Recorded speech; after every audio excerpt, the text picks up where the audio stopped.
This is Social Leopards. I'm Bee. And I'm Beth. A leopard is a solitary creature living in the jungle, but often not seen or noticed. Are you a solitary creature trying to navigate the social jungle? This show explores loneliness and the many ways forward. Welcome to Social Leopards. Hello, everybody. Welcome back. Sagar Soni is the host of Beyond the Speech podcast, which explores personal growth, productivity, and mental health. The podcast delves into stories and strategies from successful individuals across various fields, aiming to inspire and provide insights for self-development. Sagar's curiosity drives the content, and as he shares lessons from books, interviews, and personal experiences. So we had the privilege of being guests on Sagar's podcast, Beyond the Speech, and felt that we would benefit from continuing that conversation here on Social Leopards. So welcome in, Sagar. Thank you very much for having me here. It's an honor. Okay, so we are going to dive right in. So what inspired you to start Beyond the Speech? I think a lot of people started their creative journey in COVID because everybody had so much free time on their hands. That's where I started mine too. And I decided to read lots of books, and I came across a lot of YouTubers who were in the same space. So I started following their videos, and that would turn into my feed, my algorithm entirely changing into a way that all I see is self-development and productivity videos. That is a recipe for disaster because if you do that, you just automatically think that the highlight reel that you saw on Instagram and YouTube, that's how people mostly live. But then when I started implementing that in my life, I realized that, I should wake up at 5 a.m. I should be working out in the first 10 minutes as soon as I wake up. I should read half an hour before I go to work. Let's not forget journaling and meditation. All of this needs to be done before 7 a.m. And now you have a 8 to 4:30 job as well. And you have to maintain every other part of your life that everybody else does. That's where I started realizing that's not true. What you see online, that's not necessarily true. That's why I wanted to peek behind the curtain. Yes, I learned a lot of things along the way, but that's why I wanted to talk to other people in the same space. That could be speakers, authors, productivity authors specifically, podcasters, YouTubers, or any other influencer that I follow. And I just wanted to see, do they really read 52 books a year because there are 52 weeks in a year? That makes no sense. Do you remember what you read in January 1st till January 7th? That doesn't make any sense. What's the point of reading so much? So that's why I wanted to dive into this world, because I noticed that if you constantly compare yourself to the people online whose videos are just a highlight reel of their life, it's going to affect your mental health, because you are constantly going to tell yourself that you are not enough, you are not doing enough, whereas everybody else around you is golden and they have their life sorted out, whereas you are still stuck on your couch. So that's the reason I realized that, there's definitely something else going on behind the scenes. There's something else going on behind the speech that they are giving on the videos. And that was the beginning of my podcast. I love that. So how did that shape your views on personal growth and mental health? There's a lot of things in there. There's a huge question. That's a loaded question. Because if you think about it, I want to read as many books as I can. Now, what does that even mean? What do you want to read it for? Why do you want to read so many books? Is that just for pleasure? If it's just for pleasure, maybe just read fiction, fantasy, romantic comedy, any of those books. But then how's that any different than watching Netflix? So that's one side of it. But then, I want to stick to productivity books, self-development books. I want to read finance books, and I want to read other famous, successful people out there, how they have carved their life out. That's what I want to learn about. But if that's the case, what are you going to do with that information? Is it okay reading 25 books on finance this year, whereas you haven't decided how you are going to invest your own money? What's the point of reading so many books? Is it okay to read Atomic Habits and say that, yes, I have finished Atomic Habits now, but then it hasn't been implemented at all in your day-to-day life? So what's the point of that? That's why I actually spoke to one of my podcast guests, and his name was Eddie Hood, and that's what I learned from him.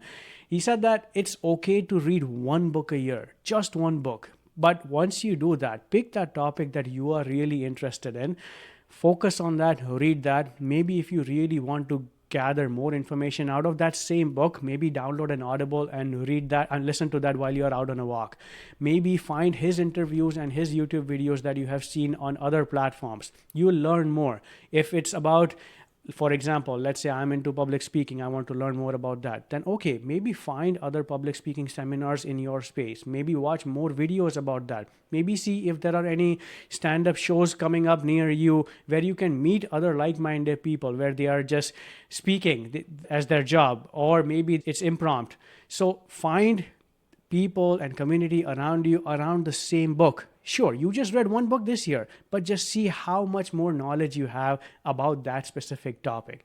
So that's what I have slowly tried to implement in my life, that it's okay to just do one thing at a time, but be really good at that instead of being a jack of all trades on 10 different things. So that's how I'm approaching productivity right now. It's okay to slow down. Yeah, I like that. If we have to give ourselves permission all the time, I like what you said exactly. I think, oh my gosh, I should be doing all these things. And then I realized why, because someone told me I should, and what am I getting out of it? So I'm really enjoying what you're saying. It really makes sense. It really resonates with me. I know that a lot of people, I hope I can even formulate this into a question, but that was it got me to thinking. And it's almost the same when you're trying to learn how to socialize with people after you've been like out of the social scene for a while. Like COVID. And you're trying to be interesting, and you're trying to be entertaining, and you're trying to be inspirational, and you want to be heard, and you want to be listened to, and you want to seem interesting. And that's a really good strategy, actually, to almost make yourself a subject matter on something that you are passionate about, right? Because then you will have lots of opportunities to talk about that out loud in social situations. I don't think there's even a question there. I'm just like... No, I think you're right. It's true. I think about that all the time. If you meet a person and you're figuring out what to talk about, but then you really don't have an area of expertise or an area that you're really passionate about, I think it's a lot tougher to find that topic, especially if they don't have anything to share either. So, at least if you have something interesting, say, hey, have you ever heard of X? And then you could tell them all these interesting things that you know. Yeah, I think you're right. Absolutely. This happened a few years ago where it was probably 2 years into this part of my creative career. It's not a career, it's just a side hobby. But we went on a vacation, my wife and I, and we met some other groups of friends who were on the same vacation. And they're like, oh, what do you do in your free time? I said, okay, work-wise, I'm an engineer, but free time, it took me a while to answer that. And then my wife just fist bumps me. She's, what are you talking about? You read 100 books last year. You have a YouTube channel now. You just started a podcast. Say all those things. That's when I realized, oh, I have so many things that I didn't even know 2 years ago. Now, this is the thing that I am subject matter expert on. Not expert, but I know that I can talk about this. That's when I slowly started realizing that if I stick to one topic, I will be able to really learn so much more about that topic that eventually I will find other people around me and I can confidently say, oh, this is what I do in my spare time. That was a clicking point for me. That was a turning point that, oh yeah, I actually do something in my spare time instead of just rewatching Office, How I Met Your Mother and Friends. That's right. You have found a purpose, right? Yeah. Is that what it's like, a passion hobby? I think it is passion for now. I have always thought that I'm a good speaker, or if not just a speaker, I'm okay. I'm confident enough that if I have to get on a stage in the next half an hour about a relevant topic, then I'll be able to speak without much preparation. At least that's what I think. And I would like to be an expert at that. And that's why I'm trying to focus on that skill. So the podcast is that, where I'm focusing on productivity, toxic productivity, slowing down, mental health. But what I'm trying to do in this whole thing that we call podcasting is that I'm trying to learn my impromptu skills too, because I don't know what you're going to say right now. You don't know what I'm going to say right now. We're just learning in the moment. It's just like attending impromptu sessions out there, right? That's what I'm trying to learn from this. So if this eventually turns into a side hustle, that would be amazing. If that turns into a full-time career, that would be a golden thing. But I'm not looking that far just yet. Very good. Yeah. Yeah. So let's turn the topic a little bit to what our podcast is about, and that's loneliness, anxiety, social isolation, things that separate us from our communities. In your opinion, is there a role in how the stories that you tell on your podcast can help people feel less alone about a topic that you're discussing when you're talking about mental health? Yeah, I would say so, because, so I don't think I shared that the last time we were speaking on this. I moved from Toronto to Charlotte about 8 months ago. Oh, wow. And I have my wife here, but everybody else, all my friends and family are in Toronto. And this is the first time I moved away in 20 years.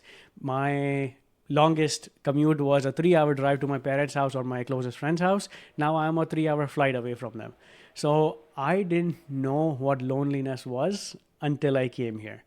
And now life has gotten so busy in the way that there's so many things going on that everything just feels like life's not like it used to be before. And I'm lonely right now. But then because of so many things going on, it's like everything is a checklist and I'm not able to really feel and be excited about the things that I am going through right now. For example, in a week's time, week from today, I'm moving to a new house. Exciting times, right? But stressful I'm just times. Yeah. Yeah, for sure, stressful. Yeah. That's one side of things. I just moved 8 months ago, so we both started a new job. So that's also stressful. That's going on. Today is 22nd March when we are recording this. 22nd April is when our baby is due. Wow. There are so many things going on, so many things to be excited about. Yes, we have weekly appointments going on. Now we are in the final last month, so weekly or bi-weekly appointments going on. So there's so many things going on, but everything, instead of being excited about it, I feel like everything is just a checklist at this point. And I have that awareness. I realize that this is not the way to go. This is one of the best times I might have in my life. So why can't I slow down? Why can't I just be aware that these are happy times. These are the times I'm going to talk about 10 years from now. So I'm trying to implement the same kind of ideologies in my day-to-day life where I'm able to slow down, know that I'm happy. I have things that sure, I might have problems, but there are people out there with much, much worse problems out there. I shouldn't be complaining about things like this. So that's what I try to focus on. That's why I constantly come back to the idea of slow down, have gratitude. That's what I come back to every now and then. Sure, everybody struggles, but if I'm able to remind that to myself once a day, I think that's a successful day. And that's what I try to bring it out in my podcast. Or that's why my questions are along the same lines, because that's what I want to learn from other people, because everybody is going through something. So I want to know how you are going through that. That's what I try to do with my platform. But I'll tell you something, give yourself grace because you have a lot going on at once. To be fair, it's stressful. Moving, baby, podcast, work, other things. I mean, a lot right now. So if you are a little bit more feeling more stressed, it's okay. Just forgive yourself and just, I like how you're handling it, but it's okay. Yeah. You don't have to be easy Superman. To hear that. You don't have to be Superman. You don't. That's just moving. It's like by itself without anything else is stressful. Do you guys have like a moving company? What's happening? Like, how are you going to move into the house? Yes, for the big stuff, yes, we are. Okay. But for the small stuff, that's what we've been doing. We already got the house, but we took a month to slowly move things out. Okay. And my mother-in-law is here, so she's helping me to pack stuff. So she's helping me pack stuff so we can move every weekend. And on the last day, we have movers who will help us out move all the big stuff that I can't. I'm not going to break my back on that. Fabulous. Wow. And are you moving to a whole new community where you'll have to kind of meet neighbors and all of that? Yeah, so it's going to be a fresh start again, which I already had 8 months ago, so it's going to happen again. But it's a neighborhood where there's a house, so it might be easier to have community because you can go outside, you can talk to someone, you can see someone. I feel like there might be more opportunities to make friends versus living in an apartment. I feel like it's sometimes easier if you're in a home community. It depends, but. And this is where you're gonna call home for a while, hopefully. Mm-hmm. Is that true? That's true. I don't think that far out. Wherever I am, that's the place I'm going to be forever until something comes up. That was this apartment right now, which only lasted 8 months because things change, right? That's okay. Things change. But yeah, I'm excited to join a new community, and we have a group online on one of the platforms, which is just for that community, where I've already met a couple of people who are in the same boat. Wonderful. So I'm excited about that and making new friends along the way. That's awesome. How did you Yeah. find about the online community? One of the days I was moving stuff into my house. My front door neighbor was outside watering his lawn. I walked up. That's all I did. And that was the first person I knew. And I was like, oh, okay, another person that I know now in this community. And he introduced me to this group. He let me in. He added me to the platform, and that's it. Wonderful. So that was nice. Yeah. Oh, that's nice that the neighborhood has a Yeah. good Yeah. way to communicate with one another. That's awesome. For sure. For Yep, sure. I wish all communities were like that. Yeah, that sounds like a great friendly neighborhood that you found, because I feel like so many neighborhoods are not like that. How all neighborhoods really should be. Absolutely. They told me about my next door neighbor, who they said, oh, you'll get along with them. I'm like, okay, what does that mean? He's, oh, they just had a baby a month ago. So you will have a lot of things to talk about. Yeah, perfect. Oh my God, it sounds like it's working out really well. That's wonderful. I think so. Yeah. Yeah. Yeah, that is awesome. Yep. So what is next for Beyond the Speech then? Because you're going to have a new baby in the house, and you're going to have to juggle different priorities. Do you have a vision for what the next year to 2 years holds for that? See, that's why I said I didn't bring this up, but out of all of these things that are stressing me out right now is finding guests and preparing for new episodes that I want to release too. That's why when I started this, I had a backlog of a lot of episodes. I pre-recorded them and I'm posting them every 10 days. So that's what I'm doing. But in the meantime, yes, I am not struggling, but I'm trying to prioritize my things to do in my day, where there is a small segment of it that is aligned with what I want to do with my platform, with my podcast. So that's what I constantly do. I feel like you don't have to carve out time that this is just like a job. A job is 9 to 5. Everything else doesn't have to be that way. Like a job is 9 to 5, sure. But if I want to focus and find guests for the next 2 hours for my podcast, I don't need to sit 5 p.m. to 7 p.m. I can do that while I'm out in a park. I can do that while I'm just walking on a treadmill. I can do that while I'm just watching TV. The reason I say that is because people constantly talk about time blocking your calendar, color code your calendar, do this, do that. This is how you plan your day. I'm like, I just had 20 minutes before my wife because now she takes longer to get ready. She's not home right now, so I can say that. But she says, oh, she's going to take 20 minutes longer to get ready before we step out. What am I going to do for those 20 minutes? Let me just hop onto one of the social media platforms and see if I can find another guest. You never know. Do you even remember how you and I connected? I don't remember that. It was just a message on social media. I think it was Instagram or Threads that we met each other. But it feels like that must be me messaging you for when I was just waiting for something else and I had a 10-minute window while I was sitting in my parking lot waiting for something. Yep. So I am not fully into the idea that, okay, you need to dedicate 2 hours on this, have deep work time associated for this podcast. I just look at what time crumbs I have throughout my day, and I'm going to pick and choose based on the energy that I have. And I know that if this is going to be done in 20 minutes or does this job requires 2 hours. That's how I try to navigate the things that I need to do on a day-to-day basis. And that's where I am spending my time towards my podcast. So I know you asked how I'm going to balance this out. That's how I'm trying to balance it out. I like that. It's a great strategy. Yeah, just whenever you have the moment, you just do it. Yeah. Yeah. Now you have another child, right?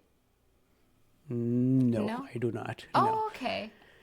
I don't know why. So I'll take it there. Your podcast is about this. It's about people struggling in different ways in life. Yours is more in relationships and loneliness. But this is one of the reasons I moved, is because this is our first baby, but it's the 6th pregnancy. So Oh, gosh. yes. Wow. So that's why I'm holding on to it. One more month. That's it. Just one more month and everything will be fine. So we had a lot of struggles in the last 5 years. And that's why it was time to change the environment. And that was one of the reasons, probably the biggest reason why we moved. And yes, now weather is amazing outside. It's never 75 degrees in March where I used to live. We were 3 hours north of Toronto. Weather is amazing. Yes, my wife is pregnant. We have never made it to 8 months mark. So that's golden. We have a house here. We have 2 amazing jobs here. Everything's fine. But then coming back to your loneliness part, now I don't have friends and family around me. And that sucks. That absolutely sucks. Yes, I have friends here. But the friends that I'm talking about, we met each other when we were in high school. Yeah. So those are the friends I'm talking about. That connection doesn't come easy. No, it right? doesn't. No. So yes, now I have all these other things and a baby on the way, but now I don't have friends and family around me. That's why my mother-in-law is here. Otherwise, we were all 2 hours in a 2 hour distance where we could have seen each other all the time. Is your mother-in-law here for the duration then? Yes. Yeah. Awesome. Really going to be helpful. Yep. Yeah. What a blessing, because at 8 months, the baby is, you can be very hopeful. Yes, and absolutely. not quite as concerned. An earlier pregnancy that is not successful, that is like one of the saddest things. My daughter went through that, and she lost the baby relatively early, but it was still very devastating. And I think about isolating, and people don't know how to react to that sort of a loss. And I know that a lot of well-meaning people said some very insensitive things, not meaning to be insensitive, but at least you didn't make it past a certain point or whatever, and it's just not helpful. No. But and like I said, nobody's trying to be hurtful, but you're dealing with a loss, and that loss is just as important and as meaningful and as strong as losing someone who's 80 years old. Exactly. Right? Yes. Right. Yeah. So Yeah, for sure. And it's funny that you don't realize this until you go through it, that, oh, this is not something you should be saying to someone who just went through a loss. That's when it clicks with you when you go through it yourself. And that's when you're like, oh, okay, maybe I should be mindful about what I say to other people, because they might not be feeling the same happy all the time that you are feeling in this moment. What if they are going through something behind the scenes? That's why it's important to be very careful with what you say. yeah. So that must have been so hard for you, because you had to support your wife through this. And how did you help her deal with it? Because I'm sure it was very isolating for her and for you in different ways. Yeah. So I say this all the time, that I have the unfair advantage of having amazing family and amazing friends. So I am very fortunate in terms of that. So yes, we had all the support that we needed around us. The first time it happened, we were in the hospital. This was 2020 September. So pre-vaccines in COVID, where my wife is inside, I'm sitting in the parking lot. I'm not allowed inside because I'm not the patient. And then the doctor calls me, you need to come in right now. So that I was like, okay, I know this. Before even I go in, I call my dad. I'm like, you guys need to come here. This is a 3-hour drive. So he just left work and he picked my mom up and he came over. As soon as I said that to my dad, called her dad, and then they came over in the same car. They're like, okay, we need to go right now. Everybody dropped everything, and then they came over here. So yes, our support system was amazing. Cannot ask for anything better than this. But as you said, it still becomes isolating, because you're the one going through it. You're the one who wakes up at night, middle of the night, who's crying. And now that's the woman's side of thing. That is, I can't even imagine. I can't even put it to words. And then seeing that 5 times, mad salute to women out there after going through this. The one thing that I learned from all of this is that guys need to be careful with what they do when you go through such trauma, because guys, statistically speaking, don't like to show their emotions, and that will get to you. That will eventually get to you. And I didn't realize this until our 3rd one, because that's when I realized that, okay, I am crying in isolation too, where I don't let my wife see that, because I'm the support system. What does that even mean? How can I be the weak one right now? Weak one. There's no such thing as weak in this. But that's what I noticed during our 3rd try. That's when I realized, okay, maybe this is affecting me more than I eventually let on. So it's time to hit the brakes and figure this out. So that's something that I would say, if anybody's out there listening and there are guys out there who are going through this, know that you're not alone, and find help, find people, find friends, lean onto your family. If you have support, that's perfect. If not, find therapy, do something, but don't sit alone with this. So that was my experience.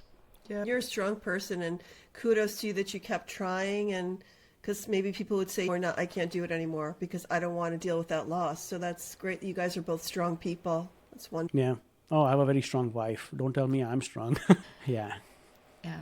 Looking back, now that you do have some hope, and I know that you're still not to the end of the journey, but when you reflect back on the loss that you felt, are there any other things that you wish you would have known earlier other than share your feelings? Because I know that this audience would be very interested in the lessons learned or the things that you realized about the strengths that you might have realized later on. Yeah, I have lately realized the power of gratitude. And the only reason I say that is because, you know how I said you might have a very stressful day, having so many things going on during the day. But if you really just slow down and just turn off the music around you, don't listen to anything, and you just think, life's pretty good. I have a loving partner. I have good parents. I have good friends and family. I have good support. That's golden. I don't need anything else. If everything else just melts away, I still have this. And that's the only thing that matters. It's tough, but sometimes I feel like having that awareness of having the gratitude for the things that you already have, you have to constantly keep reminding yourself. And that doesn't happen often. For example, I want to learn to sit in silence for the last 5 years. I cannot do that. I know meditation is the way to do that, but you would never see me sitting still. Even when I meditate, I use guided meditation because I feel like I'm too weak for silence. That's why if I'm by myself in the morning while the house is still quiet, I will have my headphones on. I'm listening to a podcast or music or something. I just can't, which is a problem. I really feel like someone who cannot sit in silence for 10-20 minutes, there's something deeply wrong there. And I'm aware of that I need to fix this. So I feel like if anybody is struggling, I feel like try to learn how to sit by yourself without being on your phone or watching TV, or don't even read a book. Just see how bored, just do this test that how bored can you get. I just feel like my thoughts will race so fast that I cannot stay quiet and stay in silence. So that's one thing I'm trying to figure out. Other than that, I would say just go get therapy. There is so much help out there. Do that because you don't know. There are experts out there who have dedicated their lives to that. So why don't you do that? Why don't you go get help from them? So that's what I would suggest, that don't wait until it overflows. Don't wait for that, and find help before even you reach there. And this is not just about your partner. This is about you as well. Yeah, great So idea. I agree with you with the silence thing. I think all of us struggle with that. I don't think I can do that either, so you're not alone there. We should all try that. That is a good strategy. I'm going to try to do that tomorrow. We'll see how far I get. I was on a run this morning, and I always have music or podcast going on, or I listen to audiobooks. Every now and then I take my headphones off just to see, there are birds out there. That must be nice. Let me just listen to this. And then all of a sudden, 1 or 2 thoughts pop in my head. I want to put my Spotify playlist back on. And then it does not last more than 20 seconds. I'm not even kidding. That's how weak I am when it comes to this. You're reminding me of that old Julia Roberts Eat, Pray, Love, where she was trying to learn how to meditate, and it was all very much the same. Yes, yeah. Absolutely. Yeah. So earlier at the beginning, you said you read a lot of self-help books. And is there one that sticks in your mind that stays with you more than any of the others that you've read? I know that might be a trick question. Yeah, I'm just thinking. It's not the best book, but the first book I read about slowing down and really prioritizing what things really matter in life was The Monk Who Sold His Ferrari, because the title intrigued me. And that's the only reason I read it. This was probably the first book I read. And that opened doors for me into the world of self-development. Is it the best book out there? No.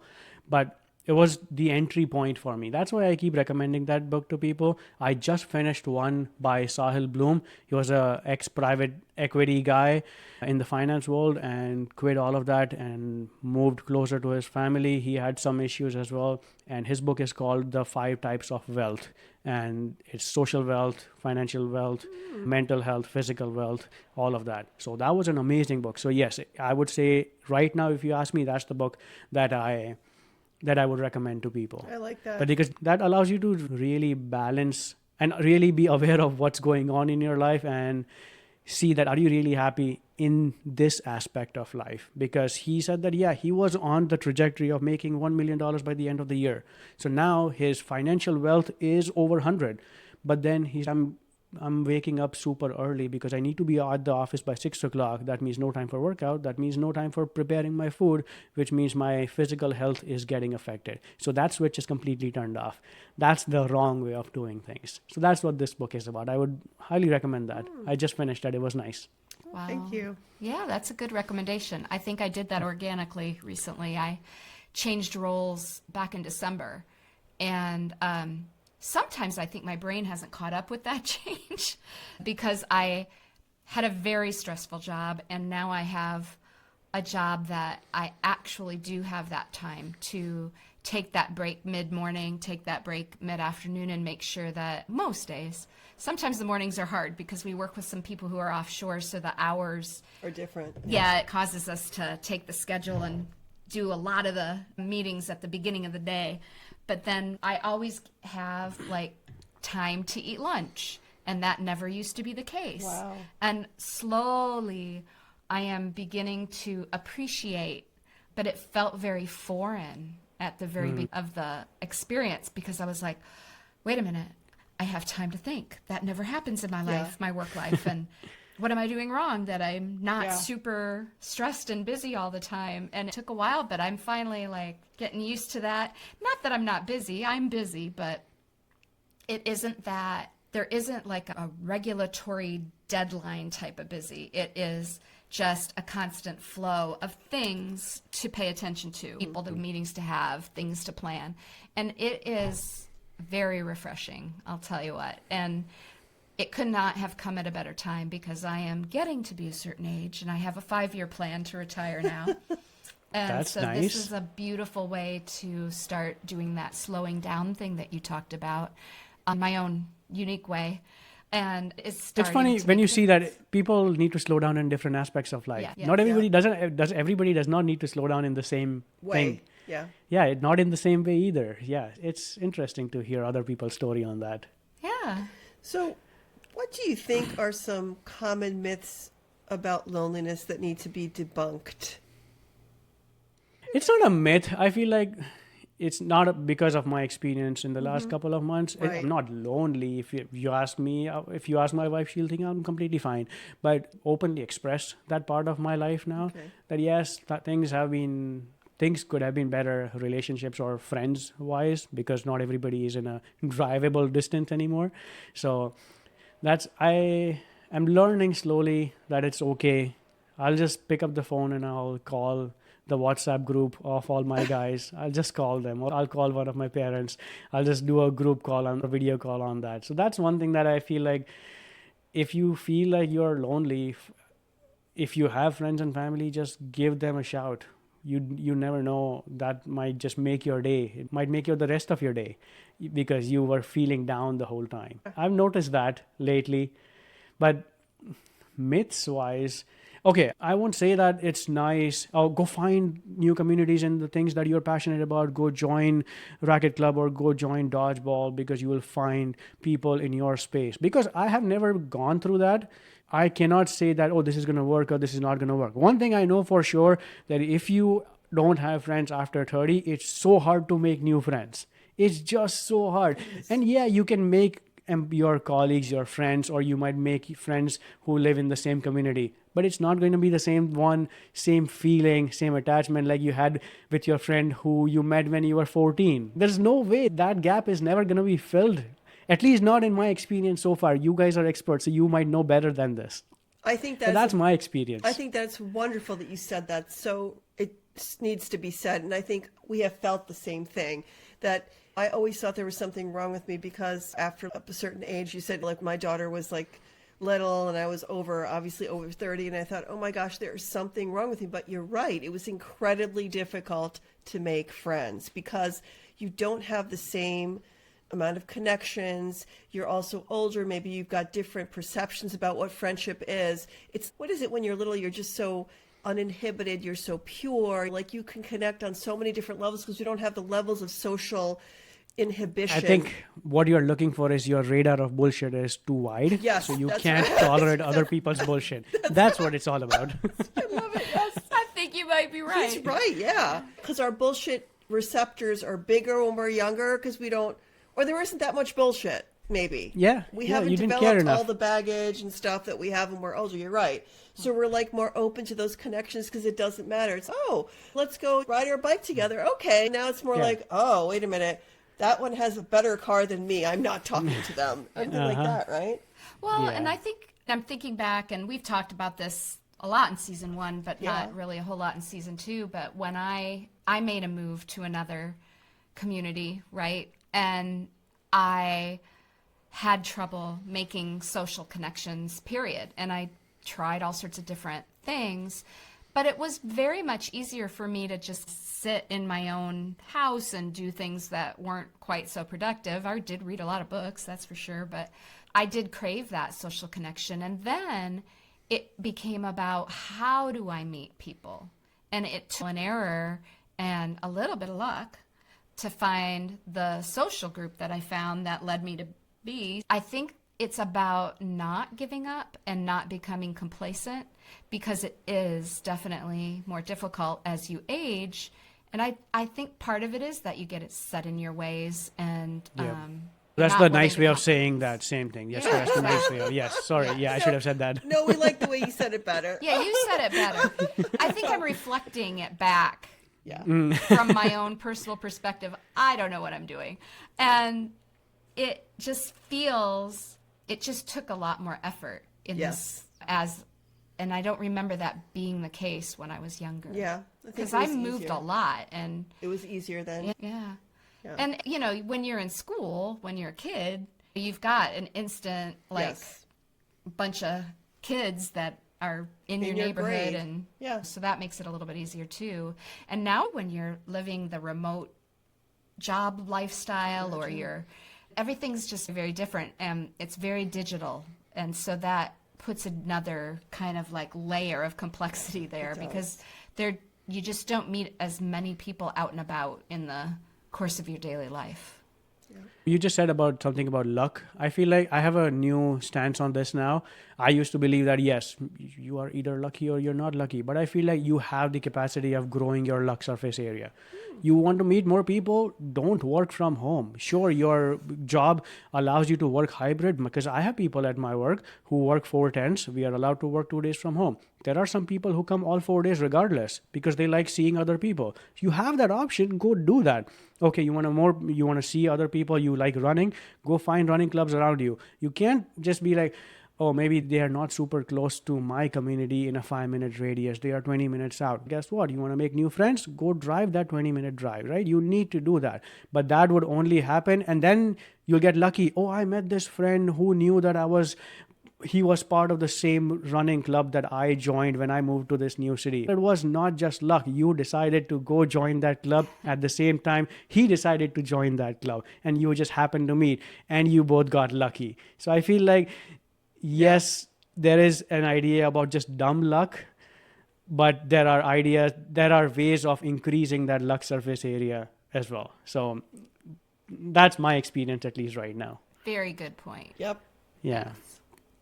Before we wrap up today's episode, any final words? And I also want to give you an opportunity to give one last bit of information about your podcast, how to find you, all of that good stuff. I always tell people, slow down. That's my main thing, because everybody has a huge checklist to do. You could be a single person, you could be a parent of 2 kids or 5 kids, or you are just married, or you are recently married, or you have 3 side hustles going on with a 12-hour job. Everybody has some sort of checklist that they want to go through, and they are always stressed about it. But if you prioritize it enough, if you prioritize it well, you can give yourself the window to slow down.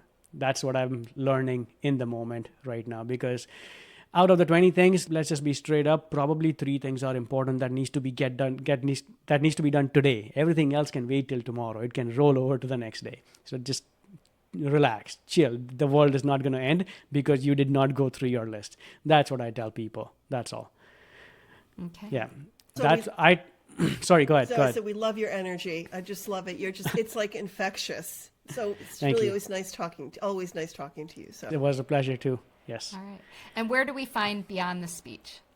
Beyond the Speech is the podcast that you can find on all the platforms, Spotify, Apple, or any other means, or I even have it on YouTube because I do video as well.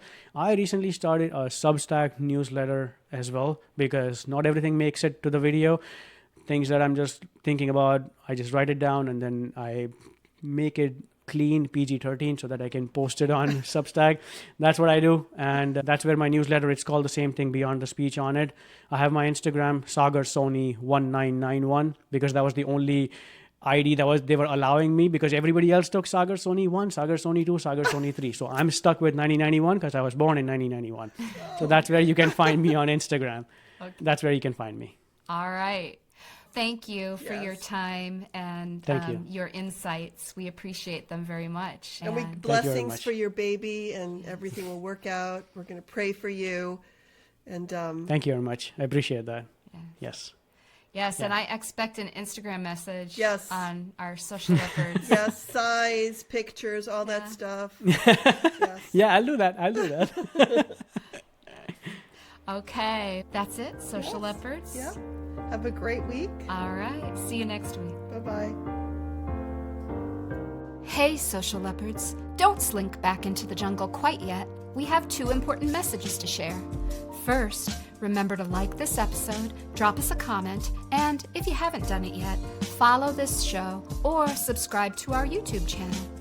You can reach us on social media. You can also email share@socialleopards.com to contact us privately. All links are in the show notes. We love and appreciate hearing from those who listen to the show. Second, we want you to know that this show is not intended to be a replacement for professional therapy. If you are struggling or if you need to interact with another person, check out the show notes for resources. Thanks for listening.